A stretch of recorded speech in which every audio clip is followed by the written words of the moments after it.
Alright guys, we just got back from the Sony press conference, so we've seen all the major ones today, and by that I mean Microsoft and Sony. That is about the only two worthwhile ones. Yeah. So of course we got the entire crew here, Tom, Derek, and Ash. We're going to give our overall impressions of the day, what we thought was cool, what wasn't. Yeah, it's going to be pretty freeform, pretty half-assed, like our discussions in general. It's hard to do anything with any major polish whenever we're here. Okay, so since we just came from Sony, let's go over that real quick. What did you think about the Sony's conference this year? Sony just sort of did amazing. I mean, they started out by finally showing Last Guardian like we thought they would, and like I predicted, you predicted before we knew about the rumors, even yeah. We've got, of course, the Final Fantasy VII remake, which is huge. We also predicted, thanks to rumors and such, that turned out to be true. And the biggest one, potentially, really, is Shenmue 3 having a Kickstarter. And as of right now, it's already at almost $1.3 million. So Bloodstain's record is probably going to be broken very soon. Yeah, I feel a little bad for Igarashi just because his reign has been so short-lived, but I don't think it's... I think Shenmue 3 is going to bust it wide open. I have a feeling. They broke Kickstarter. Yes. yeah, that's true. There's probably hurting a lot of other projects, like Ukulele's ending in 18 hours. 18 hours. So, yeah, so, I mean, it's back up now and just fine, but that probably doesn't help at all, especially because all the attention right now is on Shenmue. Yeah, I think the Ukulele was not going to make its £2 million mark. Currently, it's looking like so. It might get a final push. I'm not sure. I think I'll make it. Yeah. But, I mean, Sony's conference, they had some big things. I mean, they had the two rumored things, of course, being Last Guardian and Final Fantasy VII Remake, both of which coming true is awesome, and I think pleases a ton of people. But they had the complete blind side of course, you get we're talking Shenmue 3. Like, who saw that coming, right? No. Like, literally no one. Yeah. The only indication we got was Yu Suzuki tweeting out that forklift picture. And that's true, we did have a slight tease. Exactly. Right. We saw there was that, but who really thought anything was going to come of that? You know, really? Yeah, I mean, I certainly didn't. Could have just been a forklift racing game in the world of Shenmue for all our luck. Well, that's a mobile version. Mobile phone forklift racing. Yeah. So I think we all agree Sony's showing is quite good. A fair amount of surprises and living up to a lot of the hype. Mm-hmm. I guess real quick, what do you guys think of the remake? We didn't see any gameplay, of course.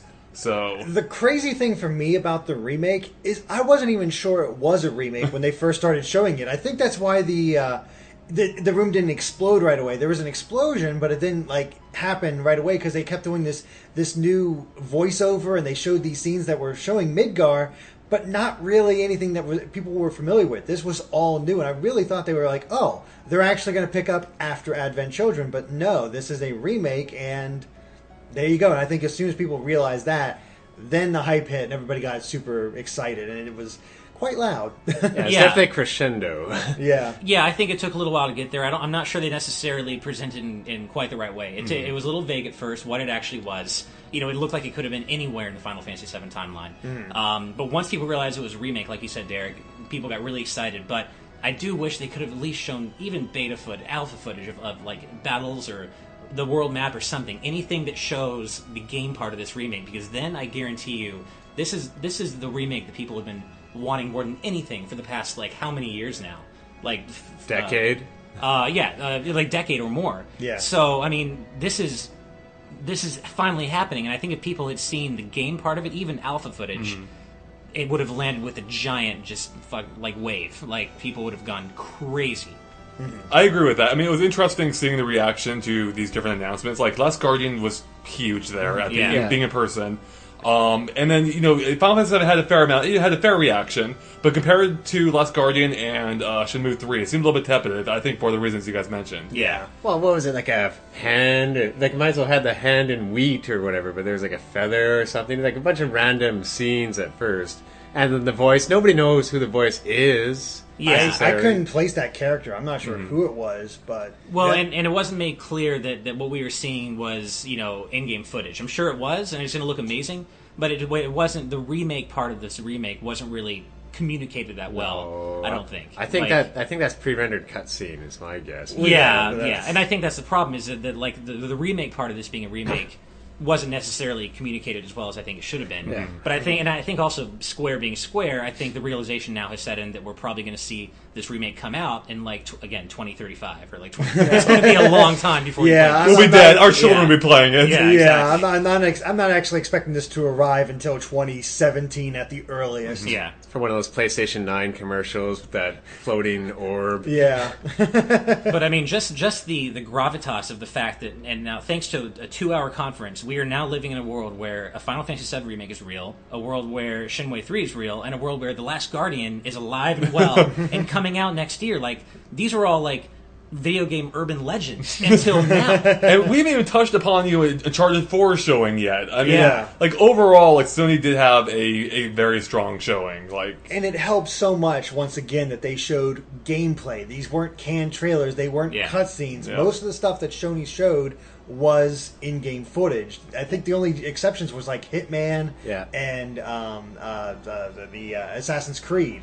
And, technically Final Fantasy VII as well. But most of it was gameplay. I mean, hell, we know for a fact there was a live demo with Uncharted 4 because of the whole controller mess up. That's right, yeah. Well, another demo we got, it wasn't live, but actual gameplay was, what was that game? Horizon, yeah. Yeah, Horizon. Dawn Zero by Guerrilla Games. Yeah, and that was a complete surprise as well, and that looks very compelling based on what we've seen. That was my secret game of the conference. It might even be. I mean, obviously it's not going to be at E3 in a playable form, right. But in terms of promising first looks, that might clinch it for me. I mean, that I can't even explain to you guys how thoroughly that trailer, that gameplay footage impressed me. I think it's because of the transition, because we were okay, we're getting backgrounds on this is the world, we're getting another typical trailer. I mean, it looked gorgeous. I love apocalypses where it takes place in something green, colorful, interesting looking. And, it had a lot of bait and switches where it started out we're going to have a caveman game. No, it takes place in an apocalyptic future. Okay, there's robot dinosaurs wandering around.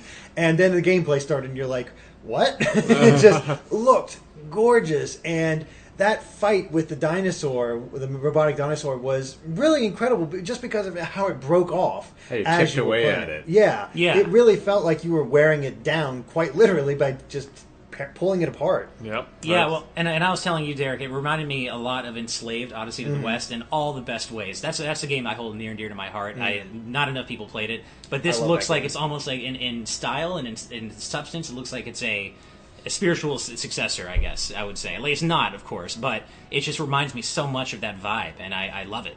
Yeah. Well, definitely kudos to Guerrilla Games for not making Killzone Forever or 99 or whatever it is. Yeah. Yeah, I mean, that's something, that's a general theme I think I noticed at the Sony shows, that they didn't rely too heavily on their established franchises. Like, we didn't see God of War 4. I mean, obviously we saw Uncharted, but I mean, compared to Microsoft this morning, I mean, I would say they had an over-reliance on their tentpole franchises, and the same would probably be said about Nintendo as well. Definitely be said about Nintendo. But Sony really, they're really emphasizing new, original stuff, and I really appreciate that. Like, they did not over-rely on their tentpole franchises. Dreams looks weird. That's very true. Yeah. I mean, I love Media Molecule. They come up with some really great stuff. I'm not sure I have a grasp on Dreams yet. Even they said themselves, it's going to take a little bit for you guys to really understand what's going on here. But again, it's another creative type game, and I suck at those. And there was nothing, unfortunately, and other than just sort of looking around, there's nothing compelling there for me to actually pick up. We don't know enough about it. Yeah, exactly. I mean, what they showed looked interesting, but it was also extremely vague, and I don't know if it's going to appeal to me based on what they showed. But, it could be fun to hop into other people's dreams, maybe. I don't know. Well, they did mention you can make sort of scenes, you can make kind of like a music sort of thing, or you can make video games. So I'm guessing it'd be an advanced version of Little Big Planet, but they're just not marketing it that way at first to try to keep it open to interpretation, I guess. But yeah, it's like this weird cross between like Little Big Planet, Mario Paint, and like MDMA. Like it's just like a drug trade, like an acid trip. It's just like it's a weird mishmash. I don't think really anyone knew what to make of it, but I like that it's just so unique. Like Sony's kind of becoming known for being like this AAA art house studio, like I was saying to you, Andre, where they do the stuff they're expected to do in the big franchises, but they're not afraid to take risks on these really artsy, alternative, weird experiences, and I like that. Yeah, I mean, I'll give them credit for that. They do have a lot of original properties, a lot of original games, which is something like that we didn't see necessarily a ton of in years past. From other companies. So there was just one weird thing. Getting back to Shenmue 3, I thought the whole thing was just a little bit weird. I mean, it was awesome, but weird. Because it was like an ad for a Kickstarter, which isn't even something that Sony's directly involved with, as far as I can tell. I mean, besides the exclusivity on consoles. But. I mean, the only thing I can really think of in terms of that is Sony saw it, but he wanted firm control, and they were like, "We love this, and thank you for bringing it to PS4. We're going to push this since it is on PS4." You would still think like if they had that level of confidence, they would have the confidence to give him control anyway. Yeah, That's a weird one. I think it'll probably come out. I'm sure that's going to be a lot of the big questions coming towards Suzuki about this whole thing. Because, I mean, it's clear, even if it blows past this $2 million Kickstarter goal, which it will. Oh, yeah. Tonight. The original Shenmue had a massive budget, and this was like, 15 years ago? Yeah. Like, in order to do a game of that scale, which maybe they aren't going for that scale. I forget what he said that during the conference. They're going to need more than $2 million, or even many times that. Well, go ahead. Oh, I was going to say during the conference, I think the thing that came across is that people keep bugging me about this. I'm going to finally make it, but it's up to you if I do or not. And then stop bugging me. Leave me alone. I can die. Probably. So when do we get the Mega Man Legends 3 Kickstarter? That's what I want to know. But no, I think Kickstarters in general. I mean, I think there's something of a misconception about them. I mean, Kickstarters to a degree are a dog and pony show. They're like I'm almost certain that Suzuki already has a lot more money in hand than he needs to fund this game, and that's usually the case with Kickstarters. What they ask for is never enough for an actual game to be developed. What's interesting though is on the Kickstarter page is that if we do not hit $2 million, this will not happen. Yeah, they said that downright. So I almost feel like it's almost like an investment, like showing. Or a threat. Yeah, exactly. Like, okay, put your money where your mouth is. Yeah. Is this coming? Like, here you go. Yeah. You guys have been asking for it. Let's see if it actually happens. But if it doesn't, I can't fund this because I can't convince some publisher to help foot the bill for the rest of the it may well be Sony is willing to help foot the bill, that but they need it. A show of confidence. Like, people really want it. Yeah. And I don't think Sega is going to help because I don't think Sega can right now. I don't think they have enough money to help right now, unfortunately. Yeah, who knows how that relationship's working out? Yeah, like, I guess there's no mention of Sega. I didn't know Sega gave up the thing. I have no idea. Yep. Didn't see that logo anywhere. Nope. Yeah. All right. Well, sounds like we all agree Sony's conference was pretty, if not, very strong. What do you guys think about Microsoft's, which we saw earlier this morning? It was fine with one crushing disappointment for all of us, I think. That was it. So, like, when they announced I think I speak for all of us, basically, mostly. When they announced the Rare Collection, like, I love the whole trailer, the build-up to it. I thought they did a great job. Like, 30 Rare games in one? Awesome, great. I'm totally on board. Now let's bring on the new Rare game. And we've had so many teases of it being like Battletoads or Banjo or something. Something that will harken back to a classic Rare IP. And we got something that to me looked like a very stylized version of Assassin's Creed 4. Yeah, I mean, I was 100% certain that a new Banjo or Battletoads would be revealed today. And I just don't know. I mean, I know that they know the demand is there. I know they know that. And I know they know that no one really wants the pirate, what's it called? Sea of Thieves. I've seen some people interested in it. I mean, you've seen? Yes. But that's just I can punch you now, It's just so